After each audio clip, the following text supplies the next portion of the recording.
जय हिंद स्टूडेंट। इस लेक्चर में हम लोग डिस्कस करने वाले हैं कॉन्सेप्ट ऑफ पॉइंट ऑब्जेक्ट। ये पॉइंट ऑब्जेक्ट का जो क्वेश्चंस है ना, ये बहुत सारे बच्चे पूछते हैं कि सर पॉइंट ऑब्जेक्ट क्या है, पॉइंट ऑब्जेक्ट क्या है।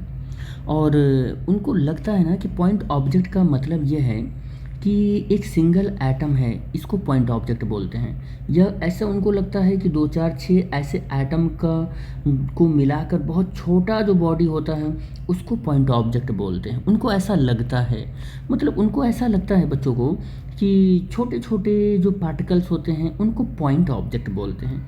बेटे ये थोड़ा सा मिसकॉन्सेप्शन है आपके ब्रेन में। और बच्चे बहुत बार मुझसे भी पूछते हैं ड्यूरिंग द क्लास कि सर पॉइंट ऑब्जेक्ट का मतलब क्या बहुत सारे एटम में से किसी एक एटम को हम पॉइंट ऑब्जेक्ट बोलते हैं, या बहुत सारी बॉडी में से जो सबसे छोटी बॉडी होती है उसको पॉइंट ऑब्जेक्ट बोलते हैं। तो ये सब चीज़ें नहीं हैं।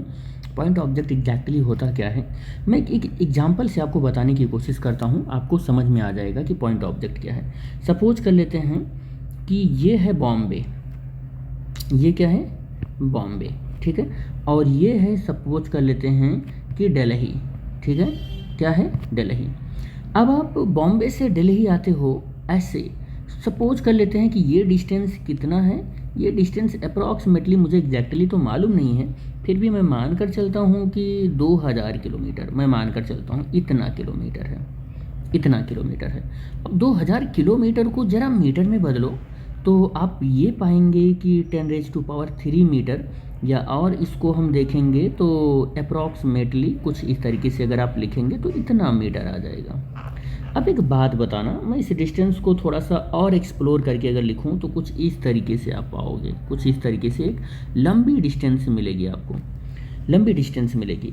और जो मान लो कि बॉम्बे से आप जब दिल्ली आए हो तो एक ट्रेन में बैठ कर आए हो, तो क्या ट्रेन की लेंथ 0 रही होगी? ट्रेन की लेंथ जो है वो अप्रॉक्सीमेटली 1 किलोमीटर, 500 मीटर, 700 मीटर या कुछ ऐसा रहा होगा। मान लो लेंथ ऑफ ट्रेन कितनी है, लेंथ ऑफ ट्रेन 500 मीटर रहा होगा।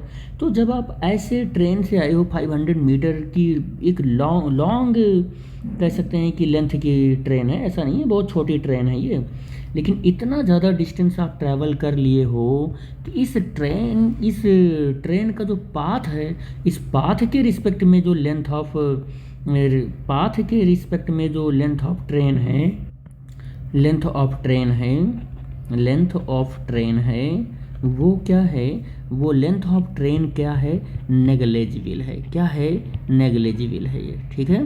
तो अब ये लेंथ नेग्लेजिबल, ठीक है, नेग्लेजिबल है, तो हम ऐसे ऑब्जेक्ट को पॉइंट ऑब्जेक्ट बोलते हैं। यानी कि जो पॉइंट ऑब्जेक्ट है वो कुछ कॉन्टेक्स्ट होते हैं, उस कॉन्टेक्स्ट में पॉइंट ऑब्जेक्ट, पहले यहाँ लिख ले पॉइंट ऑब्जेक्ट, पॉइंट ऑब्जेक्ट कुछ कॉन्टेक्स्ट होते हैं, उस कॉन्टेक्स्ट के रिफरेंस में हम पॉइंट ऑब्जेक्ट बोलते हैं। कॉन्टेक्स्ट होते हैं, उसके रिफरेंस में हम क्या करते हैं कि रिफरेंस में आप ऐसे लिख लो सीधा, में पॉइंट ऑब्जेक्ट होता है, पॉइंट ऑब्जेक्ट होता है, पॉइंट ऑब्जेक्ट होता है। तो उसके रिफरेंस में पॉइंट ऑब्जेक्ट होता है। ऐसा कोई भी लेंथ या कोई भी बॉडी को आप पॉइंट ऑब्जेक्ट मत बोलो आप, ठीक है। अब मैं आपको एक एग्जांपल देता हूँ दूसरा, कि सपोज कर लेते हैं कि हमारे पास सोलर सिस्टम है। अब सोलर सिस्टम है तो सोलर सिस्टम में ये सन है जो कि सेंट्रल बॉडी है, और अर्थ है जो सन के चारों ओर चक्कर लगा रही है।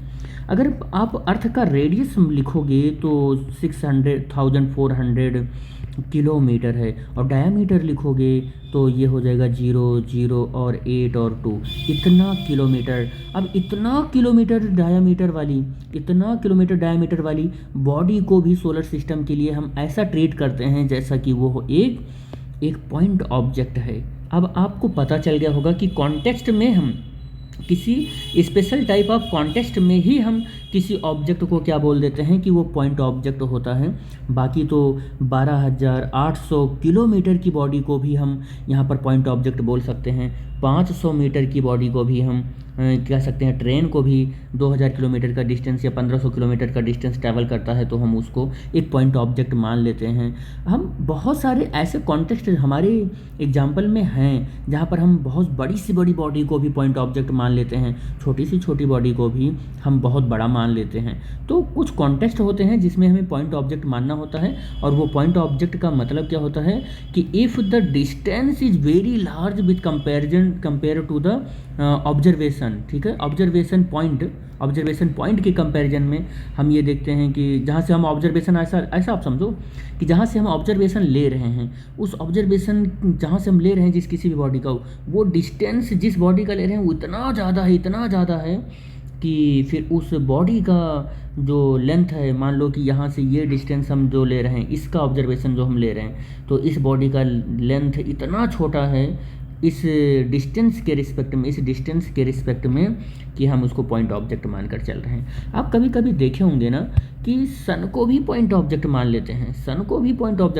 हैं, लेकिन कब, जब बहुत लंबी डिस्टेंस हम मेजर करने चले जाते हैं, उस डिस्टेंस के रिस्पेक्ट में सन जैसी बॉडी का भी हम डायमीटर नेग्लिजिबल मानकर चलते हैं। तो बहुत आप ऐसे, आप अपनी आपकी आँख है, ये मैं ऐसे समझा दे रहा हूँ, आपकी आँख है, आँख के सामने आप एक आंख बंद कर लो, ये समझ लो कि एक आंख पे मैंने डाकू वाला काली पट्टी लगा दी, ऐसे आती है ना पट्टी, ऐसे पट्टी लगा दी मैंने। एक आंख आप ऐसे खोले रखे हो, अब दोनों आंख खोल रखोगे तो कोई दिक्कत नहीं है, बस मैं समझाने के लिए ऐसा कर रहा हूँ।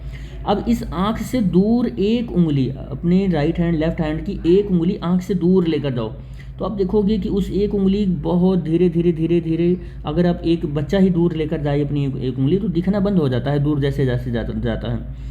तो क्या होता है कि वही ऑब्जेक्ट, एक उंगली जो है, क्या उसकी साइज़ बहुत छोटी हो गई क्या दूर जाने के बाद, क्योंकि वो दिखना बंद हो गया।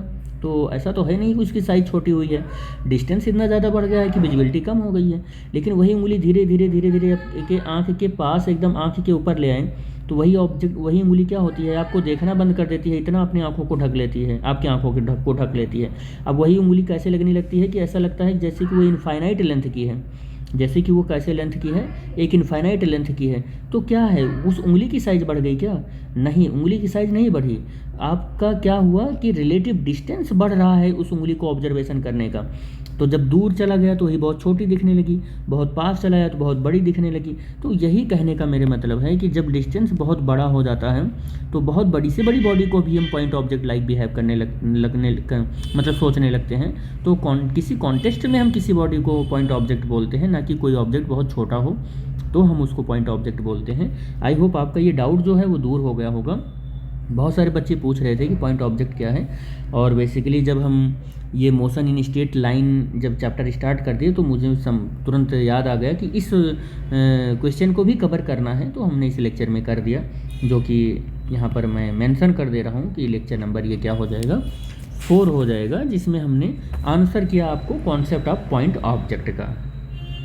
तो इस लेक्चर में बस यहीं तक हम लोग डिस्कस करेंगे, मिलेंगे नेक्स्ट लेक्चर में। Thanks for watching the video, thank you बेटा।